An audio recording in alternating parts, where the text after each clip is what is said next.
എല്ലാവർക്കും നമസ്കാരം. ശ്രീമിസാണ്. നമ്മൾ കഴിഞ്ഞ വീഡിയോയിൽ ഫോണിക്സിനെ കുറിച്ച് ഒത്തിരി കാര്യങ്ങൾ പറഞ്ഞിട്ടുണ്ടായിരുന്നു. എന്താണ് ഫോണിക്സ് എന്നും എന്തിനാണ് ഫോണിക്സ് പഠിപ്പിക്കുന്നതെന്നും ഫോണിക്സ് പഠിപ്പിച്ചാലുള്ള യൂസ് എന്തൊക്കെയാണെന്നും ഒക്കെ. നമ്മുടെ ഇന്നത്തെ വീഡിയോ എന്ന് പറഞ്ഞാൽ ഫോണിക്സ് പഠിപ്പിക്കുന്നതിനുള്ള ഒരു 8 സ്റ്റെപ്സ് ആണ്. നമുക്ക് പ്രോപ്പറായിട്ടുള്ള ഒരു സ്റ്റെപ്സ് ഫോളോ ചെയ്യുകയാണെങ്കിൽ കുട്ടികളെ നമുക്ക് പ്രോപ്പർ വേയിൽ ഫോണിക്സ് പഠിപ്പിച്ചെടുക്കാൻ പറ്റും. അവർക്ക് ഏർലി റീഡിങ് പ്രാക്ടീസ് ചെയ്യിപ്പിച്ചെടുക്കാനും പറ്റും. അപ്പോൾ നമുക്ക് ആ 8 സ്റ്റെപ്സ് ഏതൊക്കെയാണെന്ന് നോക്കാം. Introduce sounds. ഇതാണ് നമ്മുടെ ഫസ്റ്റ് സ്റ്റെപ്പ്. നമ്മൾ കഴിഞ്ഞ വീഡിയോയിൽ പറഞ്ഞിട്ടുണ്ടായിരുന്നു ഇംഗ്ലീഷ് ആൽഫബറ്റിൽ 26 ലെറ്റേഴ്സ് ഉണ്ട്. അതുപോലെ തന്നെ ഈ 26 ലെറ്റേഴ്സും 44 സൗണ്ട്സ് ഉണ്ടാക്കുന്നുണ്ട് എന്നുള്ളത്. അപ്പം നമ്മൾ കുട്ടികളെ ഈ സൗണ്ട്സ് പറഞ്ഞു കൊടുക്കുക. ഈ സൗണ്ട്സ് ഏതൊക്കെ ലെറ്റേഴ്സ് ഉണ്ടാക്കുന്നുവെന്നും നമ്മൾ എന്ത് വേണം, ഈ ഫസ്റ്റ് സ്റ്റെപ്പിൽ തന്നെ അവരെ പരിചയപ്പെടുത്തി കൊടുക്കുക. ഫോർ എക്സാമ്പിൾ ഇപ്പം ലെറ്റർ എ ആണെന്ന് വിചാരിക്കുക. അപ്പം എ എന്ന് പറഞ്ഞ ലെറ്ററിൻ്റെ നെയിമാണ് അല്ലേ ഈ എ എന്ന് പറയുന്നത്. അപ്പോൾ കുട്ടികളോട് പറയാം ഈ ലെറ്ററിൻ്റെ നെയിമാണ് എ, ഇവൻ ഉണ്ടാക്കുന്ന സൗണ്ട് എന്താണ്, ആ എന്ന് പറഞ്ഞ സൗണ്ടാണ് ഇവൻ ഉണ്ടാക്കുക എന്നുള്ളത്. അതുപോലെ എല്ലാ ലെറ്റേഴ്സിൻ്റെ സൗണ്ട്സും ലെറ്റേഴ്സിൻ്റെ പേരും അവരെ പറഞ്ഞ് മനസ്സിലാക്കി എടുക്കുക. അപ്പോൾ കുട്ടികൾക്ക് ആ ലെറ്റർ കാണുമ്പോൾ ഈ ലെറ്ററിൻ്റെ പേര് ഇതാണ്, ഈ ലെറ്റർ ഉണ്ടാക്കുന്ന സൗണ്ട് ഇതാണെന്നുള്ളത് അവർക്ക് പെട്ടെന്ന് തന്നെ മനസ്സിലാവും. സെക്കൻഡ് സ്റ്റെപ്പ് എന്ന് പറയുന്നത് ബ്ലെൻഡ് സൗണ്ട്സ് ആണ്. അപ്പോൾ കുട്ടികൾ എല്ലാ ലെറ്റേഴ്സിൻ്റെയും സൗണ്ട്സുകൾ പഠിച്ചതിന് ശേഷം അവരെ ബ്ലെൻഡ് ചെയ്യിക്കാനായിട്ട് പ്രാക്ടീസ് ചെയ്യിക്കുക. ഫോർ എക്സാമ്പിൾ ഇപ്പോൾ ബി എന്ന് പറഞ്ഞ ലെറ്ററും എ എന്ന് പറഞ്ഞ ലെറ്ററും എടുത്തു വയ്ക്കുകയാണ്. അപ്പോൾ ബി എന്ന് പറഞ്ഞ ലെറ്ററിൻ്റെ സൗണ്ട് ബ് എന്നുള്ളതാണ്, എ എന്ന് പറഞ്ഞ ലെറ്ററിൻ്റെ സൗണ്ട് ആയാണ്. അപ്പോൾ ഈ ബിയും എയും കൂടി ടുഗെദർ വരുമ്പോൾ എന്ത് സൗണ്ട് ആവുക, ബ് ആ ബാ. അതുപോലെ 2 ലെറ്റേഴ്സ് ചേർന്ന് വരുന്ന സൗണ്ടുകൾ അവരെ ഫോം ചെയ്യിക്കാനായിട്ട് പഠിപ്പിക്കുക. അപ്പോൾ അതിനെയാണ് ബ്ലെൻഡിങ് എന്ന് പറയുന്നത്. അപ്പോൾ ആദ്യത്തെ സ്റ്റെപ്പിൽ എന്താ ചെയ്യേണ്ടത്, ഈ 2 ലെറ്റേഴ്സ് ബ്ലെൻഡ് ചെയ്യാനാണ് അവരെ പഠിപ്പിക്കേണ്ടത്. കൂടുതലും വൊവൽസ് ചേർത്ത് ബ്ലെൻഡ് ചെയ്യിക്കാനായിട്ട് 5 വൊവൽസ് ആണുള്ളത്, ഈ ഐ ഒ യു. ഈ എ ഇ ഐ ഒ യുനെയും ഓരോ കോൺസോണൻറ്റ് ലെറ്റേഴ്സുമായിട്ട് എന്ത് ചെയ്യുക, ബ്ലെൻഡ് ചെയ്യിച്ച് റീഡ് ചെയ്യിക്കാനായിട്ട് പ്രാക്ടീസ് ചെയ്യിക്കുക. അപ്പോൾ അത് നന്നായിട്ട് അവർ പ്രാക്ടീസ് ചെയ്ത് കഴിയുമ്പോഴാണ് നമ്മളിനി നെക്സ്റ്റ് സ്റ്റെപ്പിലേക്ക് പോവേണ്ടത്. നെക്സ്റ്റ് സ്റ്റെപ്പ് എന്ന് പറയുന്നത് സെഗ്മെൻറ്റ് വേർഡ്സ് എന്നുള്ളതാണ്. ഇപ്പോൾ ഞാൻ ബാറ്റ് എന്ന് പറഞ്ഞൊരു വേർഡ് ഓൾറെഡി ഫോം ചെയ്ത് അവിടെ വെച്ചു. ദെൻ അത് മക്കളെ പറഞ്ഞു കൊടുക്കുക, ബ് ആറ്റ്, അതായത് ആ വേർഡിനെ സ്പ്ലിറ്റ് ചെയ്യുക. നേരത്തെ നമ്മൾ എന്താ ചെയ്തിട്ടുണ്ടായിരുന്നത്, ലെറ്റേഴ്സിനെ കൊണ്ടുവന്ന് വെച്ച് വേർഡ്സ് ഫോം ചെയ്തു.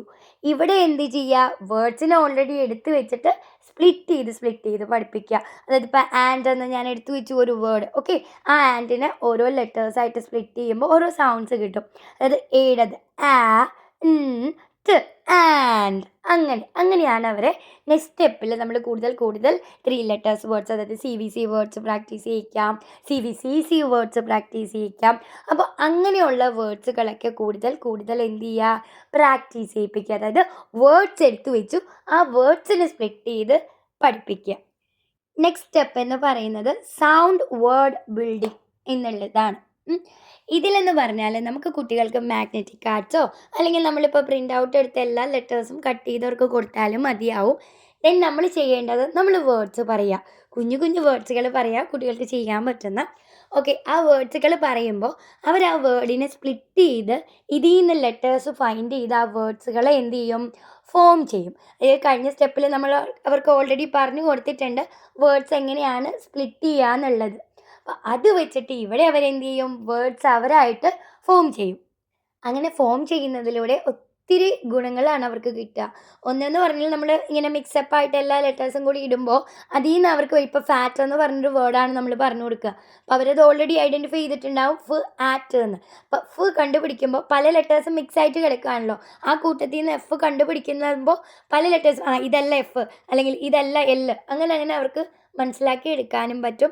ലെറ്റേഴ്സും അവരുടെ സൗണ്ട് നല്ല രീതിയിൽ അവരുടെ മൈൻഡിൽ സ്റ്റിക്ക് ആവുകയും ചെയ്യും. അപ്പോൾ ഈ ഒരു സ്റ്റെപ്പിൽ നല്ല രീതിയിൽ അവർക്ക് പ്രാക്ടീസ് കൊടുക്കുക. ഇപ്പം മാഗ്നറ്റിക് ലെറ്റേഴ്സ് വാങ്ങിക്കാൻ പറ്റാത്തവരാണെങ്കിൽ ജസ്റ്റ് പ്രിൻ്റ് ഔട്ട്സ് എടുക്കുക. പ്രിൻ്റ് ഔട്ട്സ് എല്ലാം കട്ട് ചെയ്ത് ഒരു കുഞ്ഞു കുഞ്ഞു സ്ക്വയേഴ്സ് പോലെ ആക്കി വെച്ചാൽ മതിയാവും.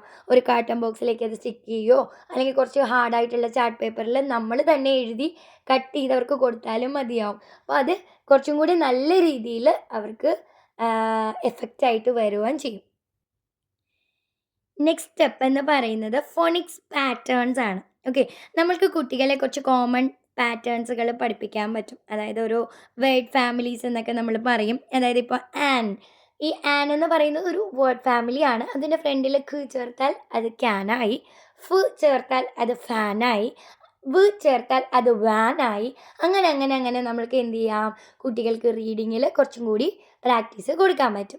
ഇപ്പം ആഗ് എന്ന് പറഞ്ഞൊരു സൗണ്ട് ഫാമിലി പഠിപ്പിച്ചു നമ്മൾ. അതിൻ്റെ കൂടെ ബ് ചേർത്താൽ അതെന്തായി, ബാഗായി. അതുപോലെ ട് ചേർത്താൽ അത് ടാഗായി. അപ്പം അങ്ങനെയുള്ള വേർഡ്സുകളും നമ്മൾക്ക് എന്ത് ചെയ്യാം, കുട്ടികൾക്ക് നല്ല രീതിയിൽ പ്രാക്ടീസ് കൊടുക്കാൻ പറ്റും. അത് കഴിഞ്ഞാൽ നമ്മൾ പ്രാക്ടീസ് റീഡിങ് എന്നതാണ് അടുത്ത സ്റ്റെപ്പ്. അതായത് കുഞ്ഞു കുഞ്ഞു സെൻറ്റൻസുകൾ, അതായത് ഈ ഫോണിക്ക് വെച്ച് തന്നെ അവർക്ക് വായിക്കാൻ പറ്റുന്ന രീതിയിലുള്ള കുഞ്ഞു കുഞ്ഞു സെൻറ്റൻസുകൾ ഫോം ചെയ്യാം.